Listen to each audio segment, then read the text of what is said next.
Talking about things you like with your friends is an excellent thing to get to know each other more and know what your friends like in general. New things can pop up that you can find pleasing and enjoyable. I like to tell people what I like to do in my free time, and most of the time I say that I like to draw, play games, and watch cartoons and anime. Or I can just talk about my favorite character if we are talking about a media we both know and love. And I like to hear what people like. I especially like to learn about my friends. What games do they play? Who do they like to draw pregnant? And why it's a man character? I like to learn what cartoons or anime they watch and who's their husband in that media. The typical and common things to know about people in general. But there was a time when I regretted telling people what I like to do in my free time. First, of course, I didn't mind saying that. That's how we get friends in school. And this story also takes place in school once again. I have always been pretty bad at telling people what I like if we look genres in media. I still struggle when I'm asked what genre of games I like to play. And yes, some people do ask that. They just won't ask you what's your favorite game. They ask what genre of games you play. It's so hard to say. I play Overwatch, but FPS games are not my favorite games. I play Minecraft and I don't even know the genre of that game. What? What is the genre of Minecraft? Sandbox. Oh, okay. What other games are in here? Ark is here? So is Don't Starve Together? What? Even Stardew Valley is here. What? Isn't that just a dating game? What? This struggle also goes to cartoons and anime. I don't know what genre I like. I just watch the show, and if it's good, I keep watching. I like Bluey, which is kids cartoon, and I like Hazbin Hotel, which is adult cartoon. And there is a huge gap between them on what kind of cartoons they are. So what I like is a huge mess. So back in the school life, when I was asked this question by one of my peers, what genre of games do I like? I didn't answer that question, I just rambled some games I liked. At that time I probably said The Last of Us, Crysis, and Dark Void even. I don't remember when these games came out, but the list mostly had shooters in it. I didn't get any or a lot of shooters when I was younger because they were too graphic to me. Those pesky plus 16 and plus 18 marks on games were already hard to get. And it was even harder when my mother didn't even want to get me games in general. She was not a pro gamer daughter. But thanks to my dad, I did get shooters and games that were not meant for my age. But that was something I needed when I was in my young gaming era. I played mostly action and adventure games like Spyro, so I didn't play shooters when I got PS2 and the beginning of PS3. So that is why my favorite games were shooters in high school. They were kinda a new thing for me to enjoy, and I am not talking about that when I was young I would be in Call of Duty lobbies or other online shooter lobbies. I played alone, offline, and for a small fact, Call of Duty Ghost is the only card game I have, and I got it because of the dog named Riley, and I wanted a game that has a dog. Another funny story that has nothing to do with the main story, but I asked my father to get me Prototype game because my favorite artist back in the time drew art of this game, so of course I wanted the game also. It has to be a good game. My younger logic was very good. I found the game in GameStop when it still was in Finland. I grabbed the game, walked to my dad with the game in my tiny hands, and I gave it to him and asked, "Dad, can you get this game for me?" in my little tiny voice. My father looked at the game case, turned it around and saw the plus 18 mark on it, looked at me and asked, "Is there a lot of blood in this game?" I looked into his eyes and I said, no. I'm glad my dad was not a gamer and smartphones were not a thing back in the time because I would not have got that game. So, plus 18 games were my favorite games when I was 14 to 16.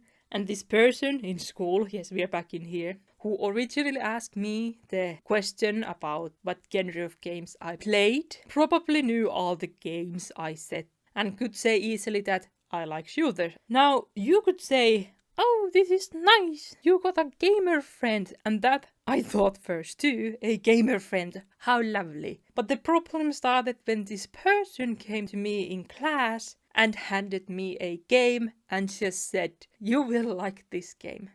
Huh? What do you mean? I didn't ask them to borrow me a game. They just gave it to me and I was too awkward to say no, so I took the game and played it for like 5 hours. I had that game, I think, 2 weeks sitting next to my PlayStation before I gave it back to them and said, yeah, the game was good. I did not finish the game, and I was glad that they didn't ask me questions about this game. But the next day, the same person gave me the second part of the game. Oni, did you say that you didn't want it? No, I was too awkward to say that. Now that this person has started to borrow me more games without asking him, we can call him Ethercap. So I took the game back home and I didn't even touch it. I placed it next to my PlayStation again, but that's it. I never even downloaded it or tried it because I didn't finish the first game. And I'm not going to play the second game when I don't understand the lore in it. I already made that mistake when I played Crysis 3. But I liked the game, so it was fine, even if I did not understand the story half of the game. So after a month having the game, I gave it back to Ethercap. And I knew this game didn't have more parts, so I was not waiting him to give me any more games. I also didn't want to tell the truth that I didn't play the game, so I lied to him. I was like, yeah, I liked the game, the story was good. Thank you for borrowing me the game. Thank you, thank you. Because you didn't tell the truth. Ethercap gave you more games, didn't he? He did give me more games. You are a very bad friend. I was too awkward to say to him that I didn't want his games, that I had games at home. Okay. So Ethercap gave me 2 games this time, the first and the second part of the game. I took them home, and just like the last time, they just were next to my PlayStation. I did, however, download the first game, but I never played it, and I forgot that I had them. Ethercap asked me after a few months how the games are going, and yes, I did lie again. I said I had finished the first game and I'm playing the second game. He was happy. And after a while I gave the games back to him, said again that the games were good, and thanked him for borrowing the games. And before you can ask yes, the answer is yes. He borrowed me 1 more game. This game I do remember very well, and it was Devil May Cry 3. He said it was his favorite game series, and the third game was the best one. I don't have to play the first or the second game, I just need to play the third one. Ethercap was so eager and hyped the game for me. I took the game home and this time I played it, and now I hate that game so much. It was ridiculously hard. It didn't look like a hard game, and it didn't feel like a hard game in the first battles. They were fine, they were okay. But I started to feel the rage boiling in me, a same kind of rage I felt when I played Kingdom Hearts 1, the first game I ever rage quit playing. And now I have another game where I feel my anger growing. I could not for the life of me beat the ice dog at the beginning of the game. I tried for hours to kill it and nothing. I kept dying and dying. I could not take that anymore. I just put the controller down and walked away. I want to say that I do want to play soul-like games, and I have Elden Ring. It's a good game, and I have played it for like 12 hours. It's not much, I know, but I hate to lose and die too many times in one game. But in Elden Ring, I can walk around enemies and find easier ones to kill. Plus you have that horse coat thingy, so it's not that annoying game, as I do like horse games a lot. But in Devil May Cry 3, you have to kill the ice dog. You cannot go and level up somewhere else if you save the game. No, you have to kill it